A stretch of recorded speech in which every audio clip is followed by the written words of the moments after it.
Halo teman-teman, Assalamualaikum warahmatullahi wabarakatuh. Selamat datang di podcast Jara, podcast Cerita Ramadan. Kenalin, nama aku Joy. Kali ini aku ditemanin oleh rekan aku. Aku Mai, halo teman-teman. Sehat, Mai? Alhamdulillah. Mbak Jo sendiri gimana kabarnya? Alhamdulillah, sehat. Alhamdulillah. Oke, langsung aja mungkin ya. Oke. Jadi teman-teman, kali ini aku sama Mai selama beberapa menit ke depan akan ngobrolin sesuatu yang mungkin teman-teman di rumah nih sedikit banyak relate, apalagi kita sebagai generasi Z ya, Gen Z, yang kayaknya tiap hari ada aja gebrakanya. Kita juga mungkin disebut sebagai generasi yang sering disindir, terus kita juga generasi manja, generasi paling berisik. Tahu nggak kenapa kita kok disebut generasi manja dan Kenapa? berisik? Karena kita itu apa-apa dikit-dikit capek, dikit-dikit protes, dikit-dikit ngeluh, apa-apa harus diposting gitu nggak sih? Bener sih, apalagi generasi Gen Z ini kayak butuh validasi gitu loh Mbak. Mereka itu sosial media banget gitu loh. Iya, Semua harus di posting, semuanya harus dipublish. Kayak ini loh aku sedih, ini loh aku senang, terus ini Betul, loh aku betul. lagi capek, ini loh aku lagi bahagia gitu gak sih ya Mbak ya? Iya. Kalau Ya anak jadi sekarang. mungkin emang sebagian emang perlu validasi ya, karena itu juga salah satu bentuk apa sih, mereka itu butuh dukungan emosional dan itu juga cara mereka mendapatkan empati kayak gitu. Tapi yang nggak semuanya butuh validasi sih. Mungkin ada yang emang mereka itu ngeluh di sosmed tuh ya karena ya itu adalah apa sih, kayak bentuk speak up atas haknya aja gitu. Kayak gitu. Tadi di awal kita udah sedikit banyak nyebut tentang capek kayak gitu kan. Apa sih sebenarnya capek itu, kayak menurut Mai dulu udah. Menurut kamu tuh capek itu ketika apa, atau definisi capek menurutmu tuh kayak apa itu? Kalau definisi capek versi aku sih, kalau kita itu udah full kegiatan satu hari dari pagi sampai malam gitu, full banget kegiatannya sampai nggak sempat istirahat. Terus kayak sampai itu dari satu kegiatan pindah ke satu kegiatan lain itu sampai kayak ih capek banget mau ngerjain ini lagi gitu loh Mbak. Jadi full banget satu hari, full sampai nggak ada istirahat banget sih gitu kalau menurut aku. Terus kalau menurut Mbak Jo sendiri capek itu gimana sih? Kalau menurut aku sih sebenarnya sama ya. Mai tadi mungkin lebih ditekankan ke fisik ya, capek fisik. Kalau menurut aku capek itu ketika aku lagi banyak pikiran. Jadi menurut aku capek itu ketika harusnya tidur itu udah bisa Kayak mengobati lah. Apa sih? iya, mengobati lelahku, tapi ternyata tuh enggak.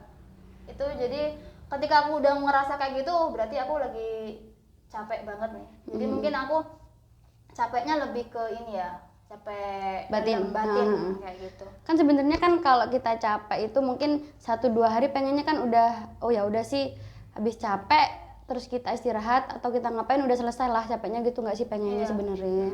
Jadi kan emang definisi apa ya teman-teman, definisi capek sendiri itu kan artinya kayak perasaan lelah dari yang diakibatkan gara-gara beberapa faktor gitu. Bisa jadi aktivitas berlebihan kayak Mai tadi, terus bisa juga karena apa ya, kurang istirahat, bisa juga karena stres mungkin atau pressure dari sana sini. Jadi sebenarnya definisi capek itu tergantung di kondisi apa ya, kondisi masing-masing aja, dan nggak bisa disamaratakan. Kayak misalkan misalkan ada orang yang mungkin dia punya kemampuan mental yang bagus, jadi mungkin kalau dia menganggap yang menurutku capek tadi nggak dianggap capek sama sekali kayak gitu. Betul sih. Terus apalagi ya kayak yang mungkin kayak episode kemarin tuh ya Mbak Yo, yang introvert sama extrovert beda banget ya Mbak. Episode sebelumnya satu ya. Kalau introvert mungkin walaupun dia diem keluar, tapi itu banyak orang itu bakal nguras energi banget gitu kan. Tapi nanti itu beda lagi sama anak yang Extrovert. Bahkan gitu. dia tuh kayaknya mungkin kalau buat anak extrovert keluar itu udah wah ini dunia aku, emang gitu gak sih? Iya. Extrovert mungkin capeknya lebih ke apa ya? Mungkin kalau aku sih kayaknya bukan kalau aku sih, menurutku sih Kalau ekstrovert itu mungkin kalau udah kayaknya lebih ke fisik deh, kayak udah ngelakuin semuanya, terus itu udah deh Kan baterainya anaknya juga udah aktif banget kan. bener-bener itu sih.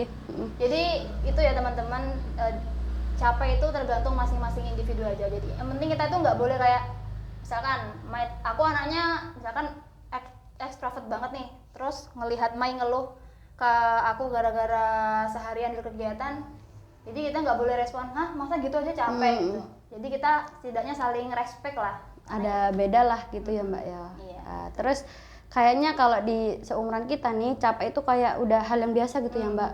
Dan udah beda level sama capeknya anak kecil. Anak kecil. Soalnya kan kalau kita mungkin kalau sekarang capeknya capek kerja lah, capek kuliah, capeknya tuh beda banget sama anak-anak kecil. Kalau anak kecil capeknya mungkin capek main, terus capek ngerjain PR, capek mungkin ada ya rasa malas buat sekolah gitu sih yang Mbak ya kalau anak kecil. Beda sama yang kita ini gitu sih. Setuju sih Mai, karena kita tuh sekarang capeknya tuh udah double gitu. Selain kita capek fisik, kita juga capek mikir karena kita itu sekarang tanggung jawabnya udah mulai nambah nih. Kita masih mikirin pekerjaan, keuangan, keluarga, pendidikan, bagi Mai sambil kuliah kan sekarang kerja ya. Iya, alhamdulillah. Dan masih ada kewajiban-kewajiban lainnya gitu. Jadi dan sebagai yang sama-sama pendidik ya, kita nggak hanya mikirin diri kita sendiri kan, kita masih harus mikirin apa sih anak didik kita, murid-murid gitu kita gitu. Belum lagi dengan yang mungkin kondisi kita yang udah capek kayak gini, kita dituntut untuk berinteraksi normal ketika udah di dunia pekerjaan. Jadi kita itu harus pasang muka gitu ya Mbak. Jadi sebenarnya kita tuh sedih gitu, kita tuh capek. Cuman kalau kita di depan umum, kita itu harus ngeliatin, oh ini lo kita sebenarnya kita nggak apa-apa gitu kasih. Kita harus pasang muka. Apalagi ketemu sama murid lah, masa kita mau jadi murid juga bener-bener masa kita mau nampain muka kita yang duh aku capek gitu, nggak mungkin sih. Iya, jadi mau nggak mau ya kita dipaksa untuk sejenak melupakan itu semua, karena kalau di dunia pekerjaan kita harus bersikap profesional juga kan. Sebenarnya capek sih Mbak ya, kalau di masa sekarang ini sebenarnya udah capek banget. Terus kalau disuruh milih, kalau aku suruh milih sih milih di era sekarang atau jadi anak kecil. Jadi anak dewasa atau kecil, kebalik, jadi dewasa atau anak kecil itu kayaknya kalau aku sih lebih milih jadi anak kecil. Ya, soalnya ya enak banget, bukan enak banget sih, mungkin emang semuanya nanti fasenya emang jadi dewasa, cuman kalau kecil mungkin capeknya gitu yang kayak tadi itu sih Mbak. Apalagi kata guru kita sempat bilang kan, mumpung masih sekarang kan, masih single, masih kita manfaatin kesibukan kita itu buat hal-hal yang bermanfaat, buat hal-hal yang kayak bisa kayak pokoknya bisa kayak buat kita meningkatkan kreativitas kita, kayak pokoknya hal-hal yang bermanfaat buat kita. Apalagi nanti kalau udah jadi itu kan ya Mbak ya. Ya intinya gini teman, intinya itu selagi kita masih masih belum berkeluarga jadi silakan explore lah yang kita bisa explore, entah itu mungkin karir, hobi, hal-hal yang mungkin bisa meningkatkan keterampilan kita gitu. Sebenarnya bukan berarti ketika kita sudah berkeluarga kita nggak bisa melakukan itu semua, cuman kalau udah berkeluarga ada prioritas dan tanggung jawab lagi nih gitu ya, mungkin ya kayak misalkan sebagai sih kita kayak kalau sekarang kan mungkin kita sendiri terus buat anak-anak didik kita, buat keluarga. Cuma nanti kalau udah kita punya keluarga, kita udah punya kayak kita itu punya tanggung jawab sendiri buat kita ya melakukan aktivitas lain gitu lah, beda banget sama yang sekarang gitu sih. Ya, jadi prioritas sama tanggung jawabnya udah beda lagi kalau berkeluarga.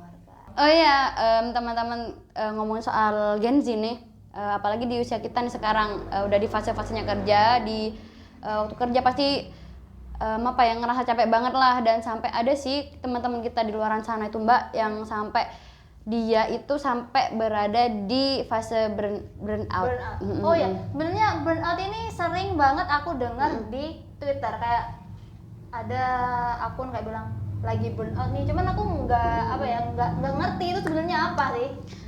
Kalau dari yang aku tahu sih, yang kemarin sempat aku cari-cari gitu sih, burnout itu kayak itu sih definisinya sebenarnya sama kayak capek. Capek mental, capek fisik, capek emosional, terus capek apa lagi ya, capek emosional, terus sosial juga sih gitu. Tapi bedanya sama capek biasa itu, kalau burnout ini kayak udah nggak punya motivasi lagi gitu loh Mbak buat ngelakuin aktivitas. Jadi kayak semuanya tuh udah capek banget di titik pol, capek-capeknya gitu sih. Kalau menurut waktu itu yang lihat cari-cari gitu sih. Mungkin apa ya, kayak sebutannya tuh stres yang udah level kronis gitu ya. Bener. Jadi bedanya sama capek biasa mungkin lebih ke segi apa ya, durasinya mungkin ya. Mungkin kalau capek itu tidur mungkin beberapa hari aja udah pulih gitu. Tapi kalau burnout itu masih agak kadang kan sampai juga apa sih, kayak udah gak mau ngapa-ngapain. Jadi mungkin bedanya pemulihannya itu sih. Emang kamu pernah burnout, Mai?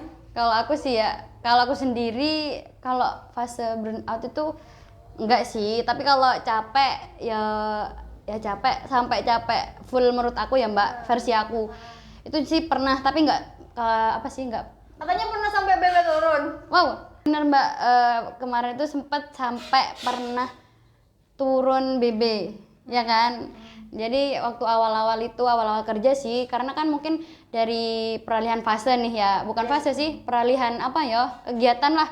Yang dulu tanggung jawabnya sekolah, kemudian sekarang nih tanggung jawabnya kuliah, tanggung jawabnya kerja dulu, habis itu di tahun kedua itu baru kuliah gitu. Jadi kan kayak wah, ini udah, mungkin kalau kuliah buat kita sendiri ya, tapi kan kalau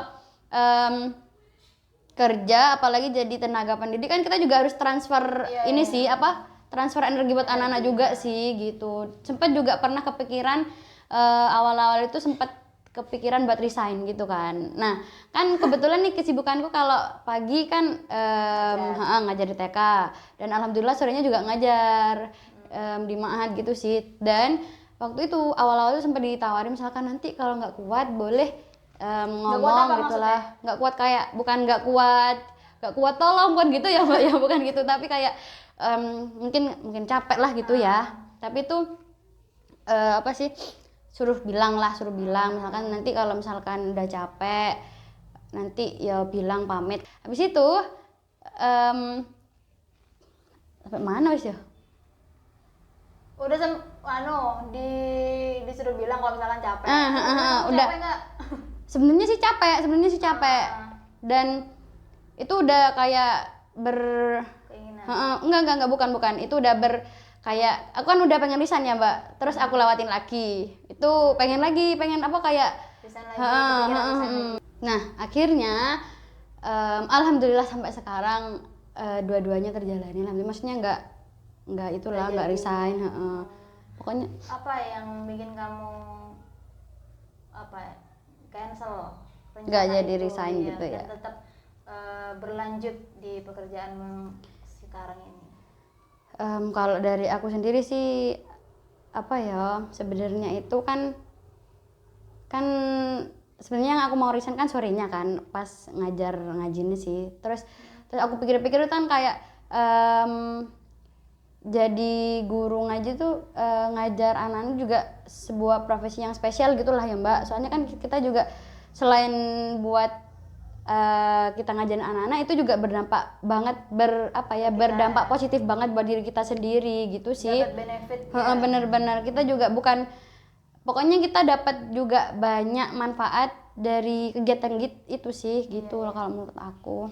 Jadi benar teman, kita itu kalau misalkan lagi capek itu coba kita mikir ya emang capek, dan dunia tuh yang tempatnya capek, cuman capeknya kita itu digunakan untuk apa sih? Capeknya kita tuh bermanfaat nggak? Kalau misalkan selagi itu masih dalam kebaikan, ya udah nggak apa-apa, capek aja nggak apa-apa, Allah nanti akan balas nikmatnya di akhirat nanti itu.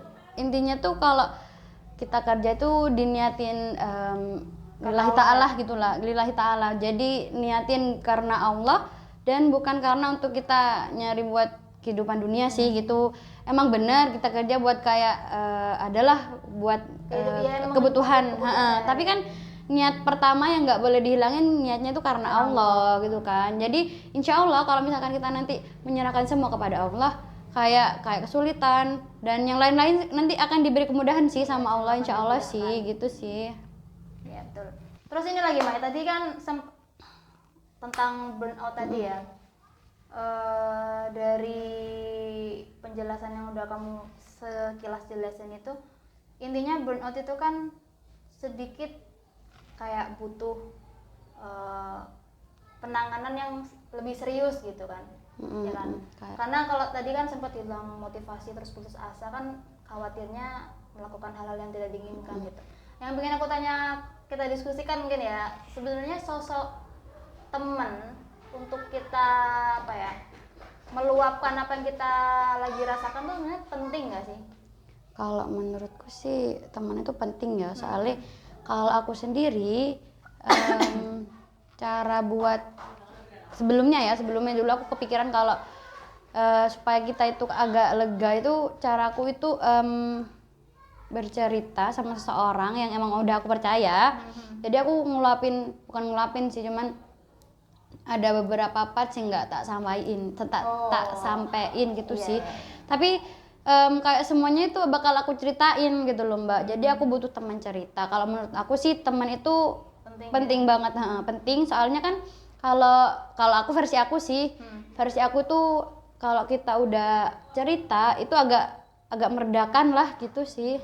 Kalau dari aku kenapa penting, karena teman itu selain aku butuhkan sebagai pendukung emosionalku ya, teman tuh juga apa ya, aku jadikan untuk nge-reminder aku sendiri agar aku tuh stay true ke jalan Allah gitu. Benar-benar ngingetin lah, melesong kayak ya, gitu. ya. Tapi sebenarnya aku tipe yang apa-apa dipendem sendiri gitu loh Mai. Apa-apa dipendem sebenarnya. Jadi jarang kayak cerita ke temen itu jarang, kecuali kalau misalkan aku udah kayak sumpek pol, aku akan nyari temen yang sekiranya mereka relate dengan apa yang aku rasain. Ngomong sama orang yang relate kan enak kan, kayak kita bisa benar. oh kita sama lah nih gitu ya. Tapi mungkin ada teman kita di luar sana yang kenapa kok kayak tadi kan kita pas buka sosmed tuh ada aja yang ngeluh, mereka mau memilih untuk menceritakan semuanya di sosmed karena menurutku mereka apa ya, belum punya sosok teman itu. Sebenarnya bukan nggak punya ya, mungkin mereka ada rasa kekhawatiran sendiri ketika mereka bercerita itu mendapatkan feedback yang kurang baik, nggak diinginkan. Bisa jadi ditambah disalahkan atau malah dibanding-bandingin, malah dapat judge kayak gitu kan. Bener. Jadinya mereka memilih sosial media sebagai tempat yang mungkin itu paling nyaman bagi mereka untuk kayak gitu. Dan itu jadi pembelajaran buat kita juga loh, maksudnya kita sebagai teman itu berarti harus apa ya, harus peka, karena kadang kayak kita cerita kadang kita nggak butuh ini loh, nggak cuma pengen didengar aja, nggak butuh solusi yang harus gitu, penting bikin lega aja gitu. Kadang kan kita cerita itu cuma bener sih kayak tadi katanya pengen didengar. Kita tuh sebenarnya nggak, ya udah kalau kadang kita nggak pengen ditanggepin, kita cuma pengen ngeluarin aja gitu sih. Sama sih kayak aku sih. Kadang kan kalau kita misalkan cerita terus ditanggepinnya kurang baik, kita kan juga ya nggak jadi deh, nggak mau cerita lagi deh gitu kan. Tapi kan kalau misalkan nggak ditanggepin nggak apa-apa, tapi kalau misalkan ditanggepin dengan hal-hal yang lebih positif bisa membangun kita, itu jadi nilai plus juga sih. Karena aku sendiri kalau kadang aku cerita itu nggak pas cerita gitu, aku cuma bilang lagi capek nih gitu. Dan aku diginikan aja, semangat ya, ayo bisa, yuk semoga dimudahkan. Itu juga udah bikin aku lega, padahal cuma gitu aja gitu. Jadi respon tuh nggak harus yang kalimat panjang lebar gitu. Memberikan perhatian itu juga salah satu bentuk respon yang baik juga gitu teman-teman. Jadi intinya yang perlu kita garis bawahi, kita sebagai teman itu harus juga belajar gimana cara menghargai teman kita, cara memberi respon yang baik. Intinya menghargai teman kita gitu. Jadi emang sebenarnya sosok penting, sosok teman itu ya Allah, lagi minum dulu bos. lagi puasa. Astagfirullahaladzim. Jadi kalau menurutku sih sosok teman itu emang penting ya Mbak, Penting, ya ya. penting. Tapi kan sebenarnya kan yang nggak boleh banget ditinggalin itu kan ada solusi yang paling apa sih? Kalau menurutku sih paling best lah ya, paling best. Selain cerita ke teman, kita ini juga punya pendengar, bukan pendengar ya, tapi kita itu bisa cerita ke yang punya kita gitu loh. Jadi kita kan kalau misalkan ke teman ceritanya ada yang difilter, ada yang part yang nggak bisa diceritain. Tapi kalau kita dari pengalamanku sendiri,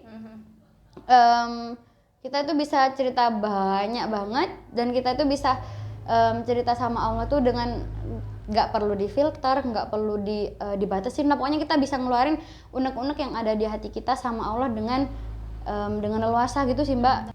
Jadi ya benar, tempat curhat yang paling baik itu pada akhirnya adalah ya Allah gitu. Jadi ketika kita ngerasa teman itu masih belum cukup melegakan, ya memang karena pada akhirnya yang lebih ngerti, yang lebih paham kita ya cuman Allah, karena yang nyiptain kita aja Allah. Itu kenapa aku kok sedih ya ketika aku tuh dengar kabar ada orang yang nggak punya tempat curhat sama sekali, kayak mungkin orang tua nggak punya, teman nggak punya, mau di sosmed juga mereka nggak ngelakukan itu, dan akhirnya mereka memilih untuk bunuh diri. Itu aku sedih sih, soalnya aku ngerasa sayang banget karena bro, kamu masih punya Allah gitu kan. kayak gitu. Berarti, kenapa kamu ke nyepelekan kayak gitu, kesannya kayak mereka itu nyepelekan bahwa Allah tuh nggak bisa ngasih solusi permasalahanmu gitu. Mereka menganggap bunuh diri adalah jalan satu-satunya. jalan satu-satunya yang bisa menyelesaikan masalah mereka kayak gitu. Oke lah, untuk orang yang apa sih nggak punya agama tuh istilahnya Ateis. yang ateis, aku anggap Masih itu lah. maklum. Sebenarnya enggak ya, cuman ya karena mereka nggak punya tempat Untuk pulang, berserah tempat lah. berserah, ya aku sedikit agak memaklumkan. Cuman untuk yang punya Tuhan, maksudnya yang dia punya agama, apalagi sesama muslim ya, ya harusnya coba dulu curhat sama Allah gitu. Iya bener-bener. Dan mungkin mereka beranggapan, oh kalau aku curhat sama Allah itu nggak sehari langsung Langsung feedbacknya langsung sehari datang langsung gitu kan dapat Mbak. gitu. Emang kita sedekat apa sih sama Allah, kita feedback secepat itu? Ya kita harus konsisten dulu kan, Bener. kayak gitu. Kayaknya sih orang-orang yang kayak tadi tuh yang sampean sampein itu kayaknya orang yang belum deket sama, bukan belum deket sih, maksudnya kayak kurang berserah diri sih sama Allah gitu sih kalau menurutku. Karena kan ya mungkin bener mereka sholat, mereka ngelakuin yang lainnya, cuman kayak mereka masih belum percaya kalau jalan satu-satunya itu adalah berserah diri sama Allah. Kadang pun kita misalkan punya suatu masalah, itu pun kita tahu solusinya, kita itu masih masih perlu ikhtiar, ya Allah ini bener nggak ya gitu kan. Kan kadang kalau menurut kita itu benar, kadang belum tentu benar. Allah bisa ngasih solusi yang lain gitu kan. Kalau menurut kita baik ternyata nggak baik, terus kalau menurut kita nggak baik ternyata itu yang paling baik dari Allah gitu kan Mbak. Jadi yang masih udah punya solusi aja masih perlu, apalagi yang nggak punya sama sekali gitu. Aku pernah dengar Ustadz Hanan Araki tuh bilang kalau misalkan kita nggak deket sama Allah, ya maka masalah itu akan banyak datang yang kita nggak akan sanggup gimana cara nyelesaikannya gitu. Jadi itu juga kasus-kasus kayak gitu ya, akar permasalahannya karena mungkin mereka kurang dekat kurang dekat sama Allah gitu sih. Pernah nggak sih kita mikir kalau misalkan ada masalah nih, kita lagi banyak dapat masalah, kita lagi stres banget, itu tuh sebenarnya Allah tuh lagi ini loh, lagi kangen gitu sama kita, ya nggak sih? Soalnya aku pribadi sebagai hamba yang mungkin kurang tahu diri, aku akan lebih khusyuk doanya ketika aku dapat masalah gitu. Kita dapat masalah, iya benar sih, bukan cuma sampean juga berarti. Ya alhamdulillah sih juga, karena dengan cara itu juga satu-satunya, bukan satu-satunya sih, kayaknya itu cara kita buat lebih mendekatkan diri sama Allah gitu kan. Terus kadang kita juga banyak berburuk sangka sama Allah, kalau ya Allah kok ini aku lagi, kok cobaanku gini lagi, ya Allah kok ini banyak banget gitu kan. Ternyata kan kalau kita mau berbaik sangka sama Allah, ternyata kan juga buat kita itu lebih mendekatkan diri sama Allah gitu, buat kita lebih dekat, bisa lebih khusyuk berdoa. Kan kalau kita sedih nih pasti ya, kalau kita sedih nih pasti kan ya tadi kita bakal curhat sama Allah, lebih dekat sama Allah gitu sih menurutku. Jadi apa ya, kita tuh harus berhusnuzon lah sama Allah. Karena apa ya, ketika kita mungkin udah ngerasa deket sama Allah, kita sholat, kita ngaji, kita sholat sunnah, puasa dan segalanya itu, tapi kok ternyata masih aja ada masalah, itu jangan keburu berburuk sangka kayak bener banget, Allah enggak, kok gini ya, kok aku terus gitu ya Mbak, terus ya. Itu tuh bisa jadi dengan kita dikasihnya masalah, kita dikasih ujian, oh mungkin Allah pengen kita bisa lebih strong nih. Dan aku juga kita sih pernah dibilangin sama guru kita, kalau misalkan kita lagi ada banyak masalah terus kita pengen berdoa sama Allah, coba ubah dari yang awalnya, ya Allah tolong hilangkan beban ini, tolong ringankan bebanku, hilangkan masalahku, ubah menjadi ya Allah tolong kuatkan pundakku untuk menanggung beban ini. Iya benar-benar. Ya jadi nanti kan bedanya gimana? Sebenarnya itu emang hanya pemilihan kata aja, dan sebenarnya tanpa kita bilang Allah pun sebenarnya sudah tahu kan. Cuma bener. Dengan kalimat yang kedua tadi itu tuh lebih ngeyakinin aku pribadi kalau oh aku bisa nih, bener. Gitu. Aku bisa, aku kuat gitu aku kan. Kuat, Jadi ya itu tips yang sampai sekarang aku sering pakai ketika aku lagi ada masalah kayak gitu. Jadi selain kita tuh curhat sama Allah nih Mbak, jadi ada lagi yang kita juga perlu tilawah Quran. Jadi tilawah Quran itu juga salah satu healing terbaik ya Mbak, daripada boleh kayak mungkin kita bosan-bosan kita boleh baca buku, tapi kayaknya sih baca Quran, tilawah Quran ini juga salah satu healing terbaik sih menurut aku, karena itu juga bisa nenangin gitu loh. Selain kita curhat, baca Quran itu juga bisa nenangin kita dari yang keriuhan kita tadi gitu sih. Setuju. Karena aku pernah ya Mai, aku lagi kayak sumpuk gitu kan. Terus aku baca Al-Quran, random aja, tiba-tiba buka ya. Nah, terus aku juga lupa sih itu surat apa ya, nggak ngerti. Tapi tiba-tiba ketika aku udah baca, aku ngerasa kok udah agak lebih tenang ya. Dan ternyata besoknya ketika aku cari tahu arti dari surat yang aku baca, itu ternyata emang lagi relate sama yang aku ituin. Aku ada gitu. Padahal kan nggak direncanain ya Mbak ya. Iya, padahal itu bener-bener emang random dicari aja gitu lah ya. buka, Insya Allah. Padahal nggak kan sama nggak niatin aku lagi sedih terus carinya ini, tapi ternyata sampai banget ya Mbak. Iya. Jadi Al-Quran tuh beneran memiliki efek dan pengaruh yang kuat sih buat aku pribadi ya, buat umat muslim harusnya. Bener-bener. Mungkin cuma jadi pengingat ya Mbak buat kita. Jadi jangan cuma tilawah itu ketika buat ngobatin diri aja, buat ngobatin kayak rasa capek terus sedih yang lain-lain kayak tadi. Ketika ada masalah. Bener. Nggak cuma itu aja ya. Jadi kalau bisa sih, harus banget sih kalau menurutku. Kita itu harus banget tilawah Quran. Jadi kan karena sebenarnya itu kita itu kebalik, Quran itu nggak pernah ninggalin kita. Iya. Cuman kita sebenarnya ninggalin Quran. Terus kalau kita emang nggak nyempetin diri buat kita mau tilawah Quran, jadi nanti bukan Quran yang ninggalin kita, tapi kita yang tertinggal gitu loh Mbak. Iya. Jadi misalkan kita sesibuk apapun satu hari itu, kita kasihlah waktulah sedikitlah buat tilawah Quran. Kan kita kalau nggak harus 1 juz. Benar.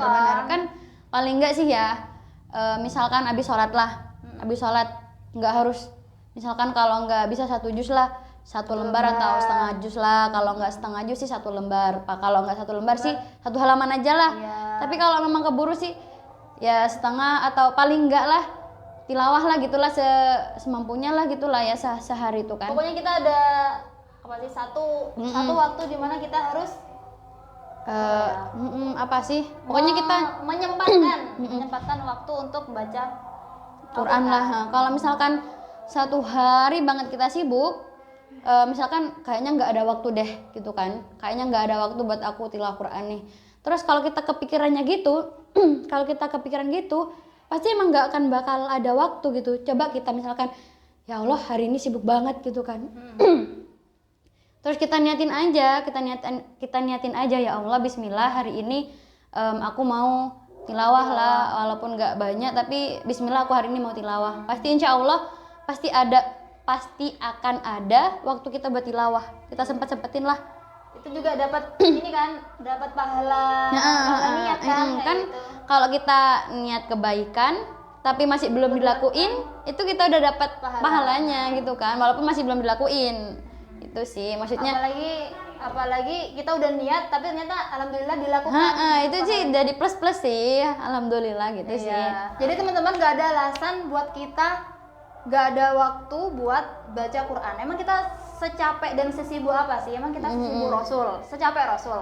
Kalau dibandingin sama Nabi Rasul ya Mbak, sama Nabi, sama sahabat-sahabat Nabi, sama Rasul, beliau-beliau pun itu kayak masih bukan nyempetin ya, malah kayak mereka itu beliau-beliau itu nggak pernah kayak ninggalin tilawah lah, kayak mereka selalu melakukan kebaikan-kebaikan gitu lah, walaupun sesibuk apapun. Bahkan kayak nabi-nabi kayak rasul-rasul kan mereka kayak dicaci lah, dihina, ditolak ketika berdakwah. Kalau kita nih apa, mungkin capek ya versi kita lah ya, nggak sampai dipukul pakai batu sampai berdarah, diusir lah. Aja kita udah sedih banget ya Allah. Udah sedih.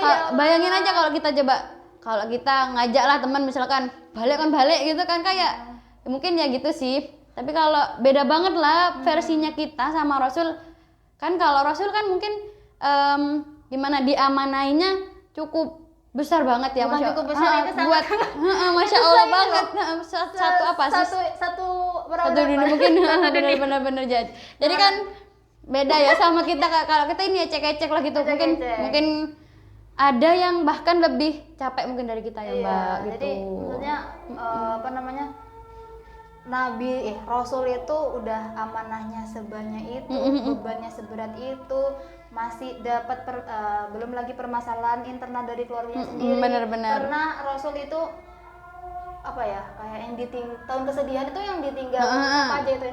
Ditinggal. Terus apa lagi? Terus pamannya meninggal. Habis itu di Taif itu diusir juga sampai dipukul pakai batu kan, dilempar pakai batu. Dicaci apa enggak? Burn out kita kalau jadi. Aduh, Masya Allah banget ya. Masya Allah banget Rasul kita itu, Masya Allah. Masya Allah. Jadi teman-teman emang intinya aku samain nggak mau bandingin kita sebenarnya sama kita nggak Rasul ngebandingin ya. sih. Tapi yang mau kita sampaikan tuh Rasul yang secapek itu ya, itu aja nggak pernah ngelupain sama sekali yang punya beliau yaitu Allah. Apalagi kita yang kita yang capeknya mungkin menurut kita udah pol ya capeknya, masa cuman segini kita mau ngelupain yang nyiptain kita gitu nggak Mbak? Masa sih kita mau kayak ngelewatin hal-hal yang emang udah diperintahkan buat kita gitu kan? Ini buat teman-teman nggak ada alasan buat baca Quran ya. Gitu sih. Apalagi ya, kita mau ngomongin apa lagi nih? Kayaknya udah ini nggak sih, udah cukup. Iya sih. Udah cukup udah cukup banyak juga yang kita obrolin. Jadi nih yang mau disimpulkan, inti dari obrolan kita itu apa aja, mungkin dari Mai dulu mungkin. Jadi teman-teman, dari obrolan kita yang kita obrolin tadi, jadi yang pertama yang aku ingetin buat teman-teman semua, bukan ingetin sih, maksudnya kita belajar bareng-bareng lah juga buat aku, buat Mbak Ju juga sih sebenarnya, buat diri aku sendiri. Yang pertama itu jangan sampai kita ngelupain Allah gitu loh. Kita libatkan semua yang kita lakuin, aktivitas kita ke Allah. Kita selalu ingat Allah. Zikrullah ya. Benar zikrullah. Jadi kita libatin Allah, kita selalu ingat Allah gitu sih. Terus yang kedua tadi healing terbaik kita itu yaitu tilawah Quran. Gitu sih. Terus yang ketiga, apa ya? Ingat dunia itu emang apa tadi? Tempatnya capek. gitu. Bener. Jadi kita semangat bercapek-capek, berlelah-lelahan. Karena Maya sebenarnya kita harus bersyukur loh dikasih capek, kita dikasih kegiatan banyak, kita harus bersyukur karena orang yang nggak ngapa-ngapain itu sebenarnya jauh lebih capek daripada orang yang Oh iya ya. ngapa-ngapain. Iya bener banget. Iya. Jadi teman-teman, ya udah kita capek dulu aja di dunia, kita berlelah-lelahan. Selagi itu masih dalam kebaikan, nggak apa lanjutkan karena nanti di akhirat Allah akan bayar semua itu dengan hadiah yang jauh lebih besar. Insya Allah ya Mbak ya. Oke, mungkin udah ya kita cukupkan Kita cukupin dulu ya, obrolan Mbak. hari ini. Semoga dari yang udah kita bahas Obrolin, tadi itu bisa memotivasi teman-teman dan juga bisa menjadi pengingat buat teman-teman dan Buat terutama kita sendiri, benar-benar. kayak gitu. Terus apalagi mumpung hari ini bulan Ramadan, jadi kita pengen nyampein ke teman-teman, semoga kita harus cari pahala sebanyak-banyaknya. Semoga kita semua dimudahkan dalam beramal, dalam beribadah. Dan jangan lupa maupun di bulan Ramadan kita siapin ibadah terbaik kita di bulan ini, karena siapa tahu sih tahun depan kita nggak ketemu lagi sama bulan Ramadan gitu. Terima kasih teman-teman yang udah nonton serial podcast cerita Ramadan di episode kali ini. Nanti di episode berikutnya akan ada pembahasan yang gak kalah menarik. Jadi seru juga. jangan lupa pantengin terus channel kita dan wassalamualaikum warahmatullahi wabarakatuh. Bye Bye-bye.